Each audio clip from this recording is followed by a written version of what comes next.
Hello, hello, hello. Happy Sunday, everybody.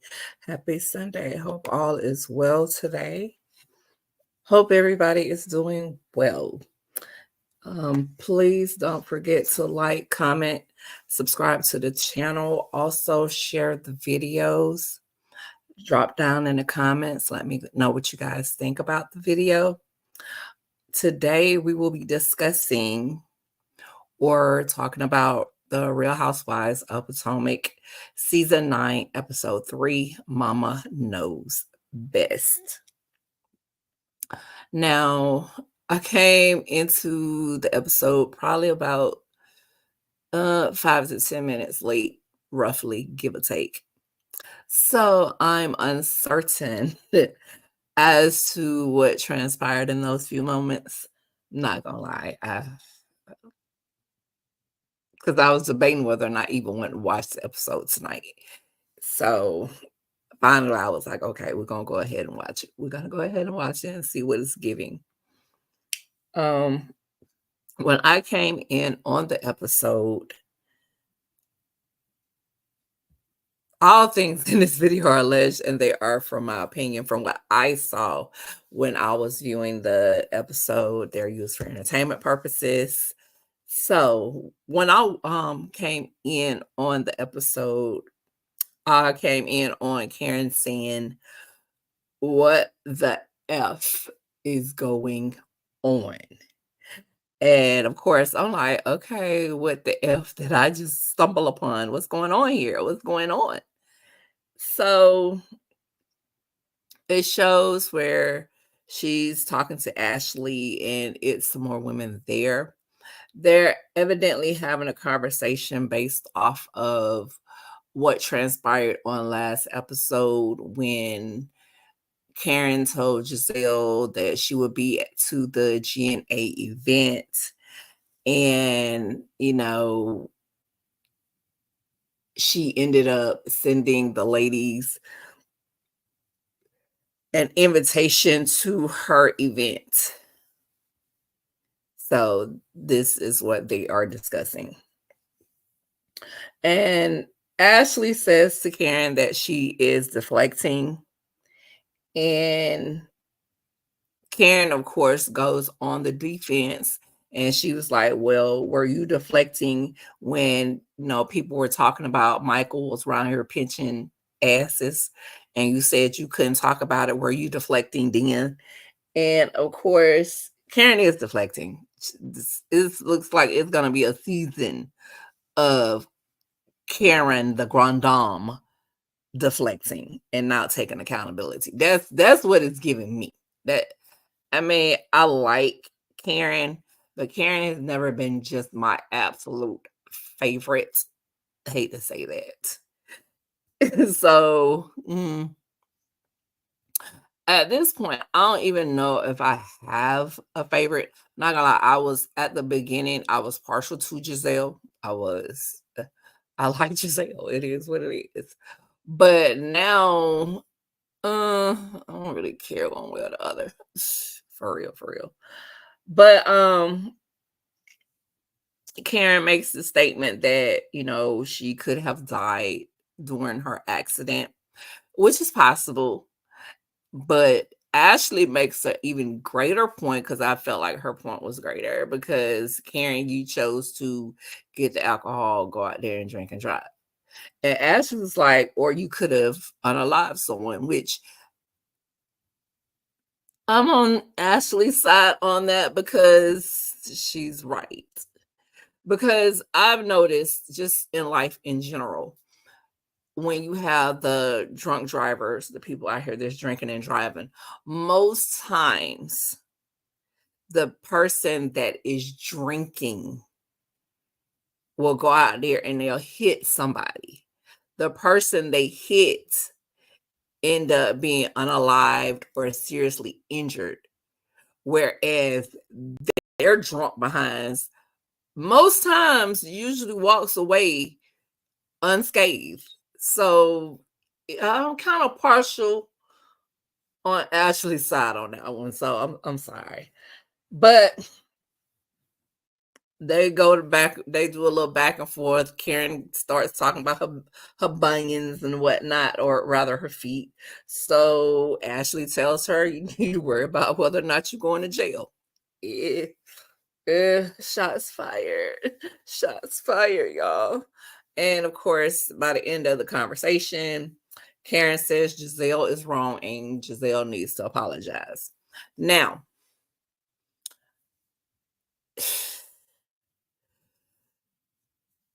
I can see where both the ladies were trying to support both people, but in that instance, yeah, she may have been wrong for putting them out. But on that, I'm on Giselle's side on that, because I feel like that was Karen's fault. Karen never should have put that on them where they would have to choose, because you knew she was having an event, and that was shady on Karen's part. It was. So if Giselle has an issue with anybody, it should be with Karen. Honestly, it really should. But the next scene is at Wendy's, and her mom, I don't know what that is that she's getting ready to cook for them. Well, Wendy is smelling it, and she's talking about her mom doesn't think they eat unless she cooks for them, but she says she knows how to cook. She just doesn't cook, I guess, the stuff that her mom cooks, the stuff. Whatever the is, probably whatever that is, Mama was trying to cook this particular night, this episode, whatever that is. Wendy don't cook it. Maybe she don't know how to, but she don't cook it. But Wendy tells her mother that she has an announcement, and her mom is like, "What? Are you pregnant?" So she was like, "No," but she lets her know that Mia has invited the ladies to North Carolina, so they will be going to North Carolina. She lets her know about, she says, she makes a statement about her mom praying over her alcohol. I didn't see the issue with that. She said Jesus made water into wine, so she gonna pray over her alcohol, baby. Then she lets her know that her Eddie's dad called to wish her a happy birthday, and she lets us know that her mother and Eddie's mother were once friends up until they got engaged, and then it was all bets off. They were no longer friends or whatever. So Wendy lets her mother know that she's thinking of inviting her in-laws to a 40th birthday party. And her mother was like, go ahead, please invite them. And she also was telling her, the last time that she saw her ex-friend was when they had the christening or baptism for a cruise. And she said she attempted to hug her, but it didn't go over well. So if she does invite her and they show up, then they're going to have a showdown. Really? How old is Cruz at this point? If it's been that many years, I don't see the purpose of having a showdown. You said you learned that the lady don't want to be hugged by you, so just don't hug her. Y'all say y'all a piece and go on about your business. Next, we'll see. We'll go to Kiana, whatever. Her mom goes over, and they're she is cooking breakfast. Since I can't say her name, I'll just say Kay. She's going to cook breakfast, and she asks Greg, which is her boyfriend, how he feels about her living there. And they said they're getting used to, her living there. They are having a house built, and they're saying that the house has been pushed back a few weeks. And her mom asks her about the road to marriage because Greg is divorced. He has 3 daughters, but she doesn't want to be that person, that female that is obsessed or thirsty for the ring. She probably said how long they have been together, but I don't recall. I probably had them tuned out for a minute. But the next scene we will see is Giselle, where she is at home, where she's getting her daughters ready for the prom. And she also states that, she is not mad at the ladies. She's mad at Karen. And, they were collateral damage. And she also lets us know that, of course, she misses her father because normally when these events and stuff happen, her father is normally there. So we'll see where Jamal shows up. And, he's asking if the girls are going to have a curfew. Angel is wanting an early curfew because she's like her social battery is gonna be done drained, they don't ran out. However, Adore, Giselle, Adore is that social butterfly, baby. She wants to be out and she wants to party. So, baby girl said by 11 o'clock. Angel said by 11 o'clock, she ready to wind down. So Giselle is like, well, y'all need to come to a happy medium between the two of you because you want to come in early. Your sister want to come in late. And Jamal like 12:30. I'm like, I don't know if that's a happy medium. Maybe 1 o'clock. Ain't got nothing to do with me. But hey.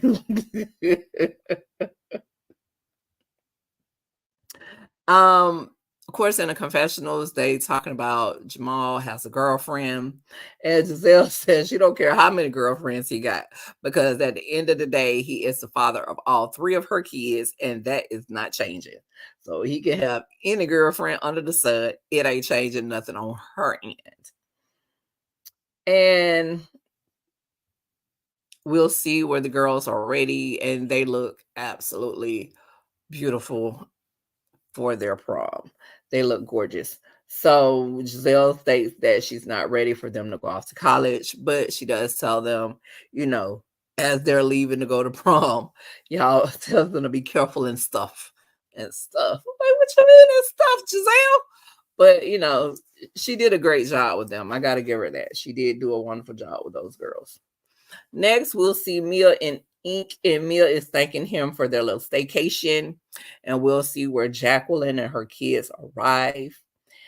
And we find out that Ink and Mia were high school sweethearts. But evidently, when Mia and Ink split, he was trying to go out with Jacqueline. What kind of shit is this? What kind of friends are these? But I don't even know why I'm saying that, considering Mia said that she used to let Jacqueline sleep with her. Oh my God, it just seems too much, y'all. They're doing too much out here in these streets. But hey, it is what it is, baby girl. It is what it is, what it is. So I digress. Um, what else do we have here?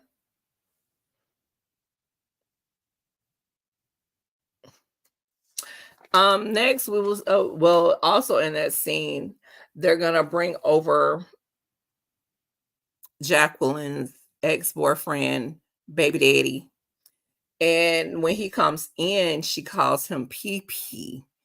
So they're asking, like, what does PP mean? And she's like, they're trying to do the peaceful co-parenting, and also he has a big PP.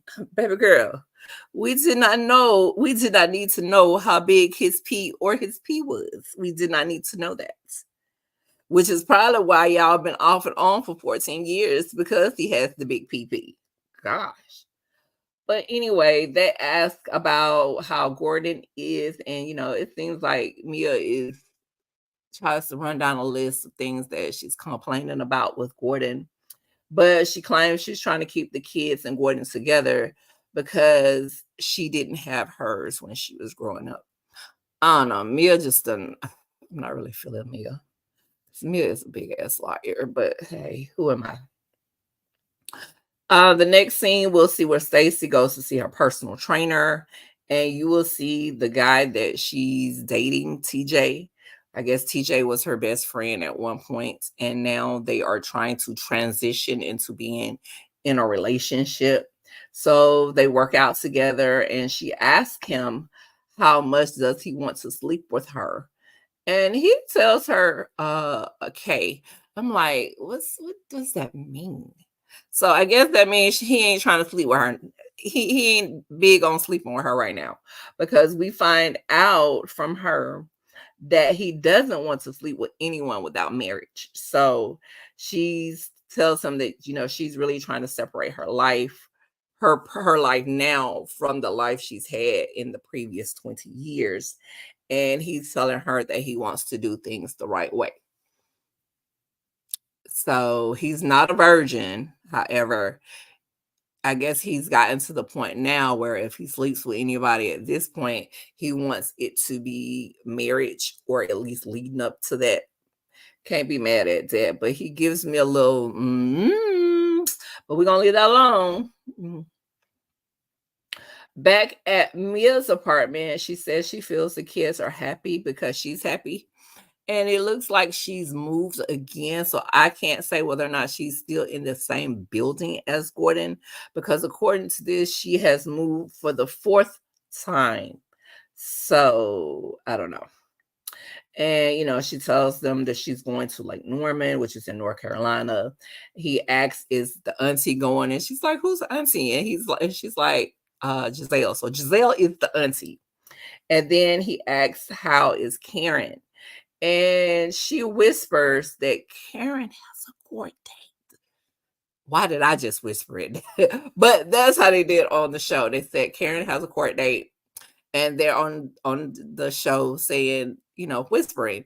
So Ink is like, why are we whispering?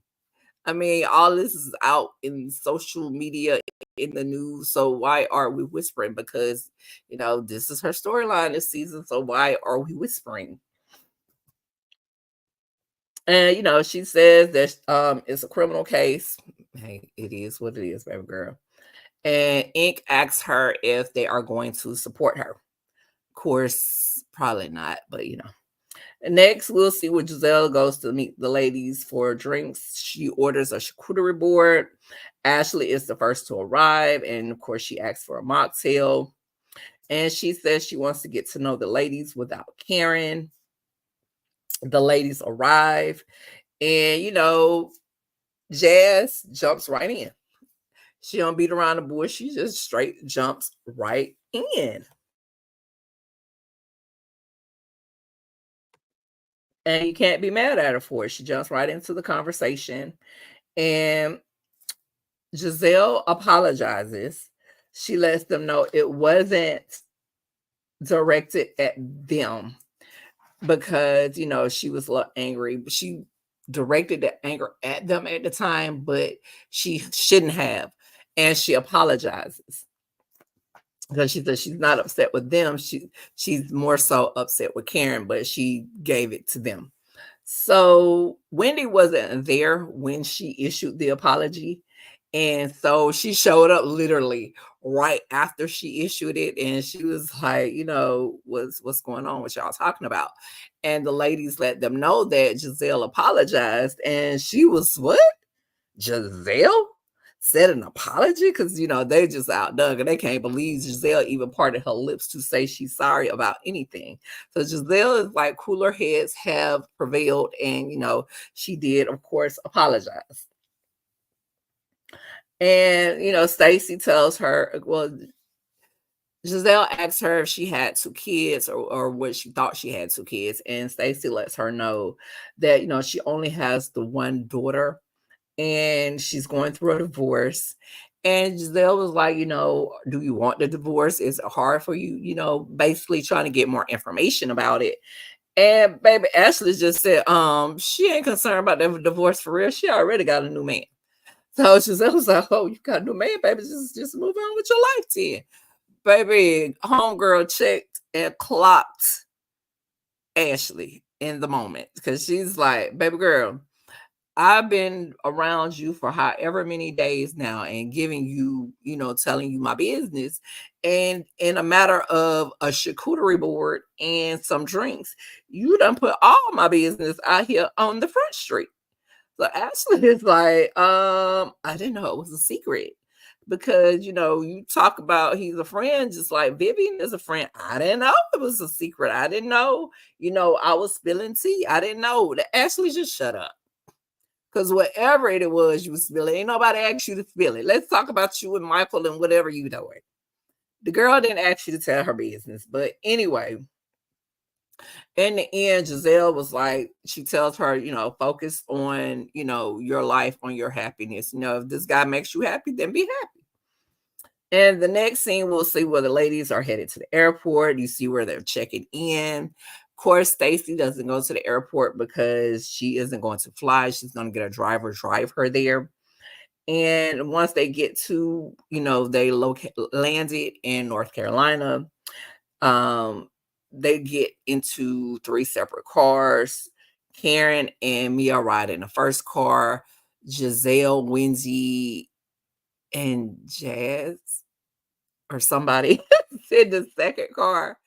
Ashley, Stacy, and whoever else is in the third car. Kiana, I think, is in the third car. And, Giselle asks Wendy, how she feels about turning 40 because, time to get in the car. Wendy is telling the driver, baby, my birthday is tomorrow. Wendy, everybody don't need to know when your birthday is. So she asks her how she feels about turning 40. And then, she asks Giselle some question, and Giselle tells her that she goes to a Catholic church. So she's like, what? I never would have guessed it because, she learning something new about old Jizzy every time she see her because she never would have guessed that Jizzy goes to a Catholic church. Of course, who would have guessed that? But hey, I digress. Who would have guessed that? And the last scene that we'll see is where Mia is asking Karen how she's doing, as far as everything goes with the court situations and stuff. Karen tells her that, it's legal, so she can't talk about it. And Mia said, baby girl, it's on the internet. And then Karen was like, well, read it then. And Mia is like, baby girl, I have. That's why I'm asking if you are okay. And of course, Karen again states that, she can't talk about it. She doesn't want to incriminate herself.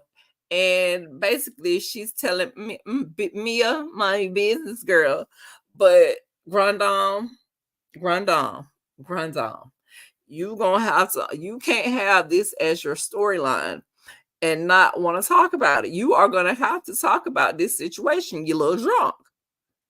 Baby girl, your little drunk ass is going to have to talk about this. You are. And from what I'm seeing on the upcoming episodes, baby, it's going to be ugly on this little girl's trip. But Grandam is just trying to slither her way through this and not talk about it. I am sorry. I am sorry. I am sorry. I am sorry. Karen Huger, you are going to have to open up your mouth and talk about this case. Why is you around here driving drunk? Baby, if you want to drink, stay your ass at home. You make enough, or get you a driver. You make enough money since you're the grand dame and all, where you don't have to be out here drinking and driving. But anyway, y'all, that is going to be for this episode. That is it. That is all. Please don't forget to like, comment, subscribe to the channel. Also, share the video. Let me know what you guys think. Outside of that, that will be it for me. I pray you all have an amazing night, and I will talk to you all real soon. Talk to you later. Bye.